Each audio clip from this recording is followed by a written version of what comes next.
इस कार्यक्रम में आने के पहले मैं वार मेमोरियल पर दीप लेने के लिए गया था। मुझे यह जानकारी दी गई कि आज जो उसका भव्य स्वरूप हमको देखने को मिला है, उस पर कुछ ही वर्षों पहले काम प्रारंभ हुआ था। बहुत सारे लोगों का योगदान है, लेकिन मुझे इस बात की भी जानकारी है कि जो उस समय सांसद हुआ करते थे राज्यसभा में, तृणमूल विजय, जो एक वरिष्ठ पत्रकार हैं, उनका भी एक मेजर कंट्रीब्यूशन है। समाज के किसी भी व्यक्ति का यदि हमारे वार मेमोरियल बनाने में अथवा हमारे वेटरन्स के लिए किसी प्रकार का कंट्रीब्यूशन होता है, तो स्वाभाविक रूप से मैं देश का रक्षा मंत्री होने के नाते अपनी तरफ से आभार व्यक्त करता हूं। तो मैं तरुण विजय जी को भी इसके लिए मैं धन्यवाद देना चाहता हूं, उनके कंट्रीब्यूशन के लिए उनके प्रति मैं आभार व्यक्त करता हूं। देवियों और सज्जनों, आज 7th armed forces veterans day पर आप सभी लोगों के बीच होना, यह हमारे लिए एक अत्यधिक प्रसन्नता का विषय है। और मैं आप लोगों से यह भी अनुरोध करना चाहूंगा कि मेरा यह भाषण समाप्त होने के बाद आप तुरंत अपने स्थान से उठें ना, क्योंकि एक बार मैं यहां से चलकर वहां तक आपके पास आकर आप सभी का अभिवादन करना चाहूंगा, इसलिए मैंने यह आप सबसे अनुरोध किया। मुझे जानकारी दी गई है कि देश भर से अलग अलग जगहों पर इस तरह के वेटरन्स के आयोजन किए जा रहे हैं, और ऐसे आयोजन मैं मानता हूं कि समाज द्वारा हमारे वेटरन्स को सम्मानित करने और उनके प्रति कृतज्ञता ज्ञापित करने के एक महत्वपूर्ण माध्यम होते हैं। जैसा कि हम सभी जानते हैं और जनरल डिबरी ने भी बतलाया, Indian chief field marshal KM. Cariappa 1953 में आज ही के दिन औपचारिक रूप से वह रिटायर हुए थे, और उसी दिन को आज हम वेटरन्स डे के रूप में मनाते हैं। आज से 7 वर्ष पहले सरकार ने आर्म्ड फोर्सेज वेटरन्स और उनके परिजनों के सम्मान में यह कार्यक्रम आयोजित करने का एक महत्वपूर्ण फैसला किया है। मेरा खुद का पूरा प्रयास रहता है कि मैं इन इवेंट्स में जरूर पहुंचूं और लोगों के साथ में सीधा संवाद स्थापित करूं। और जब से मैंने रक्षा मंत्री के रूप में दायित्व संभाला है, मैं लोगों के बीच जाता हूं और अपने सम्मानित वेटरन्स के साथ में सीधा संवाद भी स्थापित करता हूं। पिछली बार अन्य किसी स्थान पुणे संभवतः में गया था, और पहली बार जो वेटरन्स के बीच में गया था वो जयपुर में गया था। मैं हमेशा की तरह आपके बीच में हूं, और आगे भी मेरा यह प्रयास रहेगा कि कुछ भी हो, पर हमारे वेटरन्स को लेकर कोई आयोजन होता है तो मैं उस कार्यक्रम में निश्चित रूप से शिरकत करूं। जब मेरे यहां आने की रूपरेखा बन रही थी तो मुझसे पूछा गया कि देहरादून में वेटरन्स डे का आयोजन किया जा रहा है और वहां पर काफी ठंड है। तो मैंने कहा, ठंड से मुझे डराया क्यों जा रहा है? रात्रि में भी -14 देश का गृह मंत्री रहते हुए, होम मिनिस्टर रहते हुए, -14 डिग्री के टेम्परेचर में मैं रात को मैं रुक चुका हूं, तो देहरादून में आने में किस प्रकार का मुझे भय होना चाहिए, किस प्रकार का संकोच होना चाहिए। हमारे वेटरन्स को लेकर कोई आयोजन अगर हिमालय पर भी या सियाचिन में भी होता है तो मैं वहां जरूर जाऊंगा और उनसे मुलाकात करके आऊंगा, और मैं आज आप लोगों के बीच यहां पर हूं। रक्षा मंत्री के रूप में जिम्मेदारी संभालने के बाद ही मैंने उस समय के आर्मी चीफ और बाद में जो हमारे चीफ ऑफ डिफेंस स्टाफ बने थे जनरल बिपिन जी रावत, उनसे दूसरे दिन ही, जिस दिन मैंने शपथ ग्रहण की थी और यह रक्षा मंत्रालय की जिम्मेदारी मिली थी, मैंने उनसे आग्रह किया था कि मैं सियाचिन जाना चाहूंगा, और कुमार पोस्ट पर जाकर वहां के नौजवानों से मिलने का मुझे अवसर प्राप्त हुआ था। साथियों, आज सारा देश समृद्धि के पर्वों को एक साथ मना रहा है, चाहे वो पर्व हमारे लोहड़ी के हों, बिहू हों, पोंगल, मकर संक्रांति। तो इन पर्वों की भी मैं आप सबको अपनी तरफ से हार्दिक शुभकामनाएं देता हूं। मैं समझता हूं कि इस समृद्धि के पीछे का कारण भी हम लोगों को मालूम होना चाहिए। लोहड़ी हो, बिहू हो, पोंगल हो या मकर संक्रांति, आप सभी को मालूम है कि यह सब कृषि से जुड़े हुए सब सारे त्योहार हैं, और यह सभी हमारे समृद्ध कृषक संस्कृति के यह प्रतीक हैं। और यह बड़ी खुशी की बात है कि आज हमारा देश दुनिया के उन देशों में से एक है जो खाद्यान्न के मामले में न केवल पूरी तरह से आत्मनिर्भर है, बल्कि जरूरत पड़ने पर हम अन्य देशों को भी एक्सपोर्ट भी करते हैं। पर यह हमारी समृद्धि आखिर इस देश को कैसे हासिल हुई है?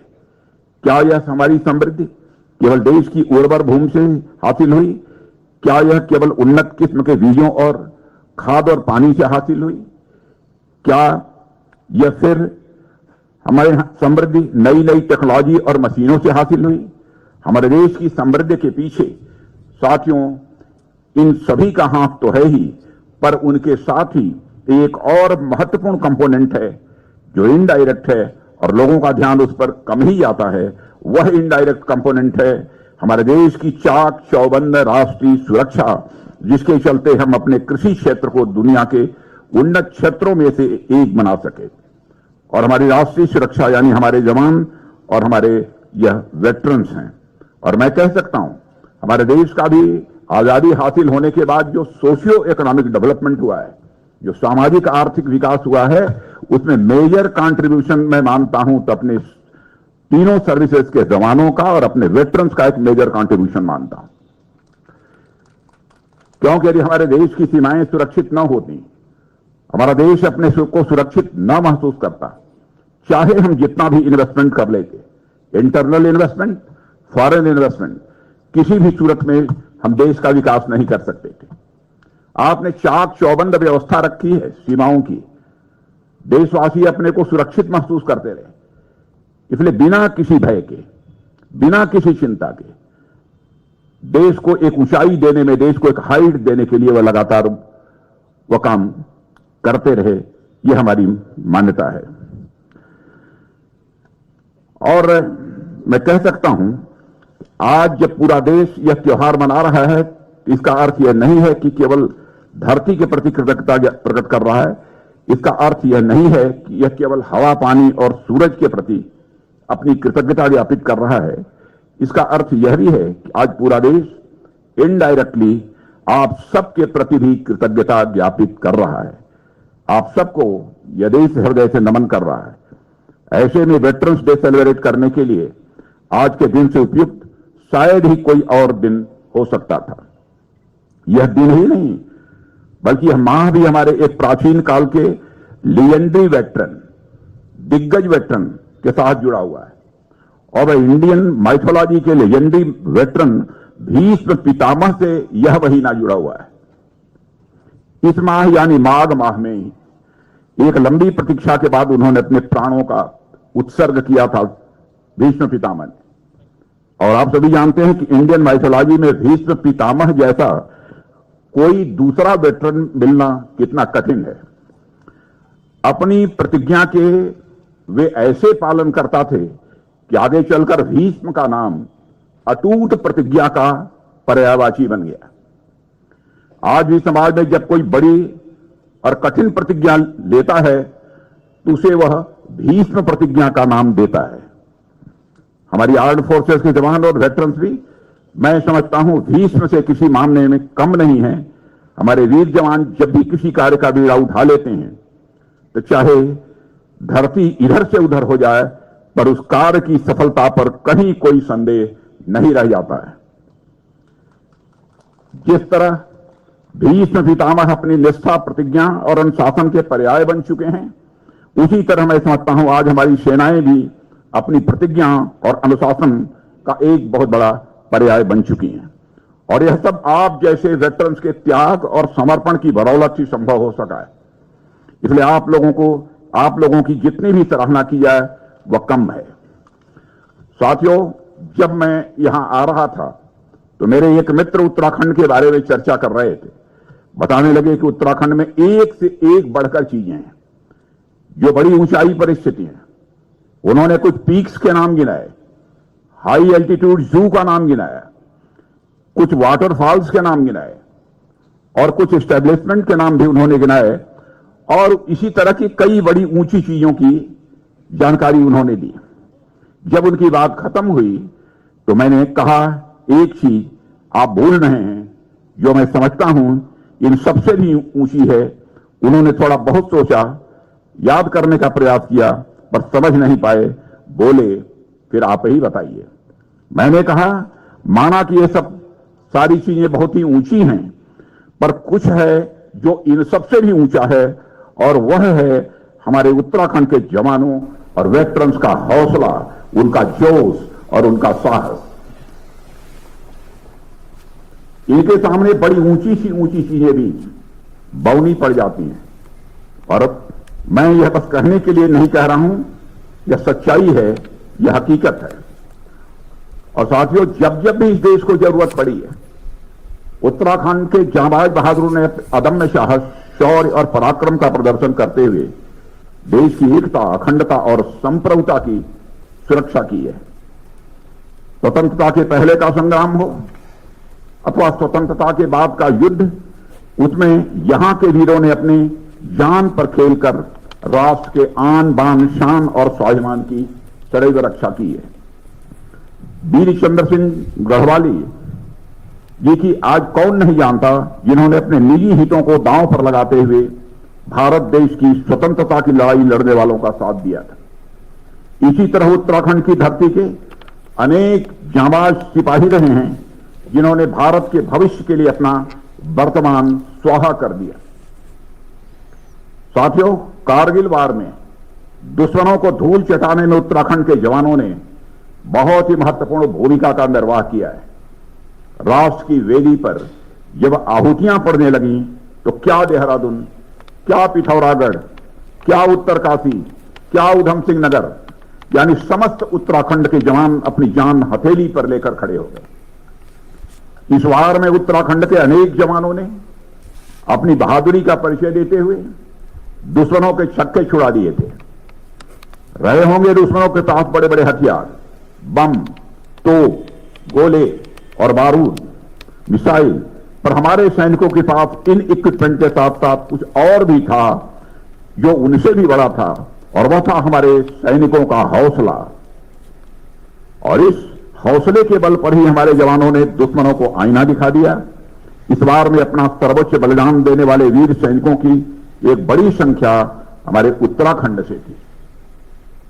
इसी तरह ही प्रदेश ने राष्ट्रीय सुरक्षा में अपना जो कीर्तिमान स्थापित किया है, वह आगे आने वाले लंबे समय तक इसकी आभा को बनाए रखेगा।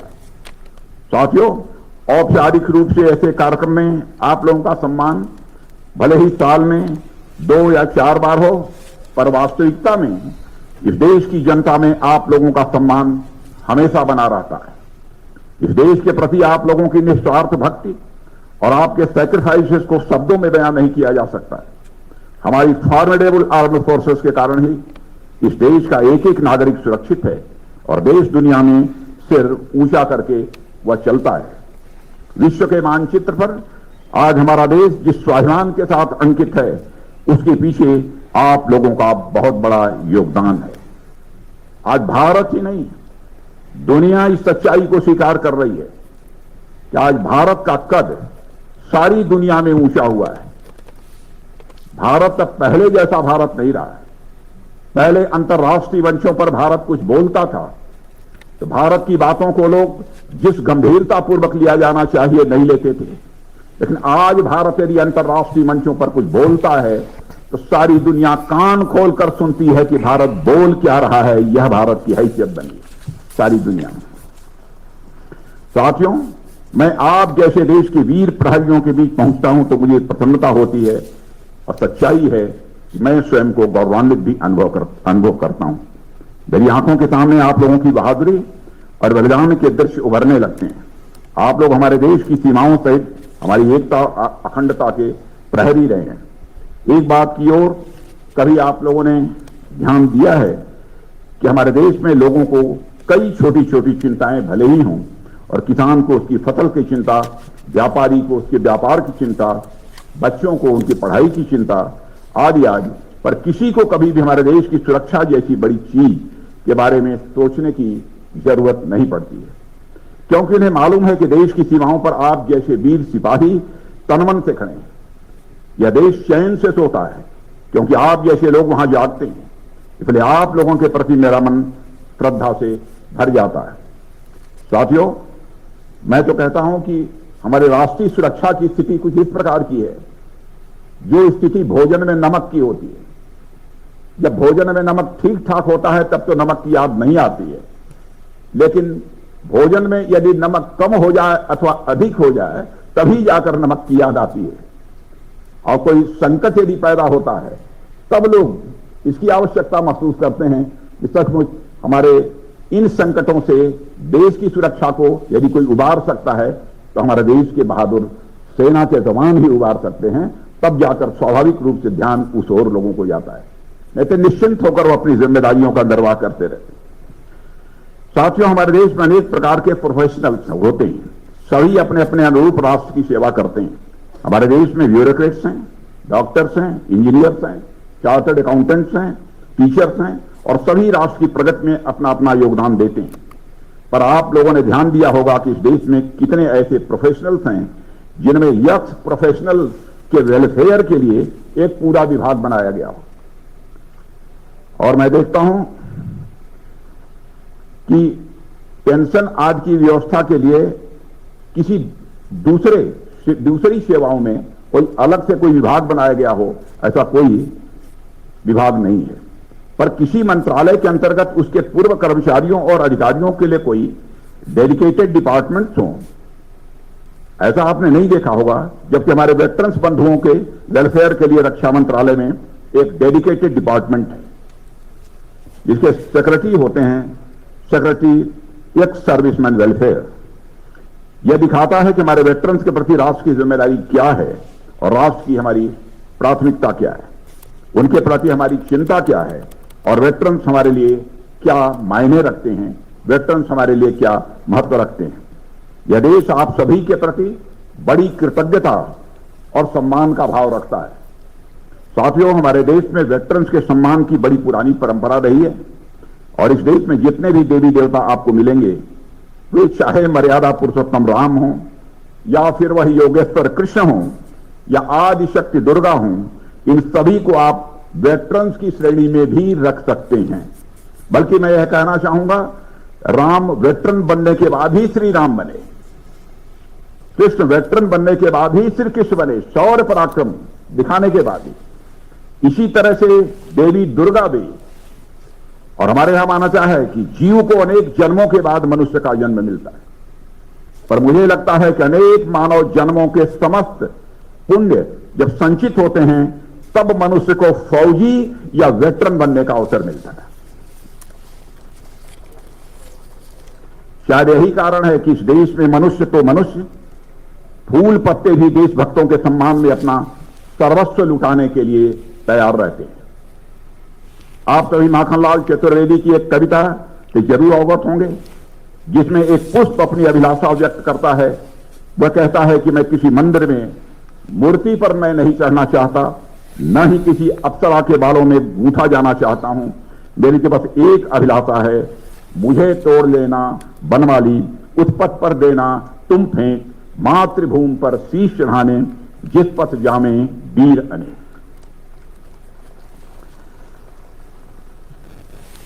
और यह सब जो भावना सर्वस्व अपना न्यौछावर करने की हमारे जवानों में पैदा होती है, मैं समझता हूं सबसे बड़ा कारण है उनके अंदर एक सेंस ऑफ प्राइड, स्वाभिमान की भावना। यही, और विशेष रूप से राष्ट्रीय स्वाभिमान की भावना। स्वाभिमान की भावना यह व्यक्तिगत भी होती है, पारिवारिक और सामाजिक भी होती है। यह स्वाभिमान की भावना राष्ट्रीय भी होती है। लेकिन यदि दुनिया की कोई ताकत हमारे देश की एकता, अखंडता और संप्रभुता पर आंख उठाकर देखने की जरूरत करती है, तो उसमें हमारे समस्त देशवासियों का जो स्वाभिमान जागृत होता है, वो व्यक्तिगत स्वाभिमान नहीं होता है, वो पारिवारिक अथवा सामाजिक स्वाभिमान नहीं होता है, बल्कि वह राष्ट्रीय स्वाभिमान होता है। और उसका मुंहतोड़ जवाब देने के लिए हमारे सैनिक और हमारे समस्त देशवासी उठ खड़े होते हैं। यह राष्ट्रीय स्वाभिमान की भावना होती है। और यही राष्ट्रीय स्वाभिमान की भावना स्वतंत्रता संग्राम में भाग लेने वाले नौजवानों के अंदर भी थी, तब जाकर यह भारत आजाद हुआ है। और इसी राष्ट्रीय स्वाभिमान के भावना के कारण ही आज हमारे भारत की सीमाएं भी पूरी तरह से सुरक्षित हैं। चंद्रशेखर आजाद 25 साल की जवानी थी, इसी इलाहाबाद के कंपनी गार्डन ने अपने रिवाल्वर की गोलियों से अंग्रेज दुश्मनों को भूनते भूनते जब रिवाल्वर में अंतिम गोली शेष बची तो उन्हें इस बात की चिंता सताने लगी, कहीं विदेशियों के रिवाल्वर की विदेशी गोली हमारे जिस्म में प्रवेश कर हमारे जिस्म को नापाक न कर दे। इसलिए चंद्रशेखर आजाद ने अपने ही रिवाल्वर की अंतिम गोली अपने सीने में दाग लेने का काम किया था, तब जाकर यह भारत आजाद हुआ है। यही होती है राष्ट्रीय स्वाभिमान की भावना। और आज का यह महत्वपूर्ण उत्सव भारतीय सेना के वीर सैनिकों अथवा हमारे आज के वेटरन्स की वीरता एवं कर्तव्य परायणता के सम्मान का उत्सव है। वह परिवार, समाज और राष्ट्र बहुत ही भाग्यशाली होता है जिसे राष्ट्र यज्ञ के तपस्वियों का आशीर्वाद प्राप्त होता है, ऐसी मेरी मान्यता है। ऐसे में हमारा देश और समाज निश्चित ही बहुत भाग्यशाली है जिसे आप सभी वेटरन्स का आशीर्वाद और सानिध्य प्राप्त हो रहा है। हमारे वेटरन्स को मैं राष्ट्र के संतों के रूप में मैं देखता हूं। इसीलिए मैंने आप लोगों से अपील किया, मेरा भाषण समाप्त होने के बाद आप अपने स्थान पर ही बने रहें, क्योंकि एक बार आपके पास आकर मैं आप सभी का दर्शन करना चाहता हूं। संत का वास्तविक लक्षण होता है जो मन में सत्य को धारण करता है, मानव समाज और राष्ट्र के हित की सोचता है और समाज को दिशा निर्देशित करता है। और इस कसौटी पर अगर मैं देखूं तो हमारे वेटरन्स पूरी तरह से खरे उतरते हैं। संतों की सत्संगति को हमारे यहां परम गति माना गया है, और यानी मनुष्य जीवन की सर्वोच्च अवस्था जिसे कहते हैं। सत्संग परमा गति है। ऐसे में आप लोगों के साथ जब मैं होता हूं तो न केवल आप लोगों के जीवन अनुभव से समृद्ध होता हूं, बल्कि मुझे एक आत्मिक संतोष की भी अनुभूति होती है। साथियों, आप सभी हमारे राष्ट्र के एसेट्स हैं। मातृभूमि की सेवा में आप लोगों के त्याग और बलिदान की कोई कीमत नहीं चुकाई जा सकती है। आप लोगों को यह देश जो पेंशन, मेडिकल सुविधाएं या इसी तरह की जो भी सुविधाएं देता है, वह आप सभी के प्रति सम्मान प्रकट करने का एक छोटा सा वह माध्यम है। लेकिन हम आपको विश्वास दिलाते हैं कि यह सरकार हमेशा आप लोगों के साथ खड़ी है, और आज का हमारा वॉरियर आने वाले कल का वह सम्मानित वेटरन्स है। अपने वेटरन्स की वेलबींग और उनकी सेटिस्फैक्शन सुनिश्चित करना मैं मानता हूं कि यह हम सबकी जिम्मेदारी है, और यह सरकार अपने कर्तव्य को अच्छी तरह समझती है। हमारे वेटरन्स के कल्याण के लिए सरकार द्वारा अनेक कदम उठाए गए हैं, जिनकी मैं यहां चर्चा नहीं करना चाहूंगा। जो मुझे भाषण दिया गया है उसमें लिखा गया है कि वेटरन्स के लिए क्या क्या इस सरकार ने किया है। मैं बिल्कुल चर्चा नहीं करना चाहता हूं। सरकार की जिम्मेदारी है वेटरन्स के लिए जितना हो सके वह करे। जितना बन पड़ा है सरकार ने किया है। यदि कोई समस्या यदि सामने फिर यदि आएगी तो पूरी ईमानदारी के साथ उसका समाधान करने की हमारी तरफ से, हमारे प्रधानमंत्री जी की तरफ से कोशिश की जाएगी। यह मैं आपको विश्वास दिलाता हूं। यहां पर मैं उन सब सारी चीजों की बहुत सारी चीजें लिखे, मैं जाकर चर्चा नहीं करना चाहता। क्या किया या कोई मैं एहसान नहीं जताना चाहता। सरकार ने आप बहुत बड़ा एहसान किया, आपने अपनी जिम्मेदारी निभाई है। आपके प्रति सम्मान व्यक्त करने का एक हमारा तरीका है, और हम लोगों ने वह सम्मान आपके प्रति व्यक्त किया है। पेंशन शिकायतों के निवारण के लिए एक पोर्टल लॉन्च किया गया है, केवल मैं उसकी आपको जानकारी दे देना चाहता हूं। और इसके अतिरिक्त अक्टूबर महीने में सरकार ने मां भारती के सपूत पोर्टल की शुरुआत की है।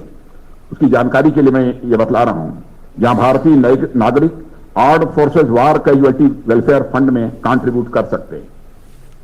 एक नया कार्यक्रम 2 महीने पहले ही हम लोगों ने तय किया है, और इसे भारतीय सेना, नौसेना और वायुसेना के सक्रिय मिलिट्री ऑपरेशंस में शहीद हुए अथवा गंभीर रूप से घायल हुए सैनिकों के परिवारों को तुरंत वित्तीय सहायता प्रदान करने में यह उपयोग किया जाएगा। और यह भूतपूर्व सैनिकों के कल्याण के प्रयासों से देश के आमजन को जोड़ने का एक यह महत्वपूर्ण माध्यम बन चुका है। और ईसीएचएस के अंतर्गत जो कुछ भी चीजें होती हैं वह आप सब लोग जानते हैं, उसकी बहुत डिटेल में मुझे जाने की जरूरत नहीं है। और मां भारती का पोर्टल, इसको थोड़ा सा और मैं प्रभावी बनाने की मां भारती के सपूत का यह जो पोर्टल है इसको और प्रभावी बनाने की कोशिश कर रहा हूं, क्योंकि भारत का गृह मंत्री रहते हुए भारत के वीर करके पोर्टल उस समय मैंने बनाया था। मैं सच बताऊं कि मुझे कल्पना भी नहीं थी, देशवासियों ने इतना सपोर्ट किया है अपने शहीदों के लिए। वैसे ही यह पोर्टल भी बनाया गया है और मैं समझता हूं इसको ज्यादा प्रसारित करने की आवश्यकता है। निश्चित रूप से देश की सुरक्षा के जवानों के लोग अपना दिल खोलकर सहयोग करेंगे, ऐसा मेरा पक्का विश्वास है।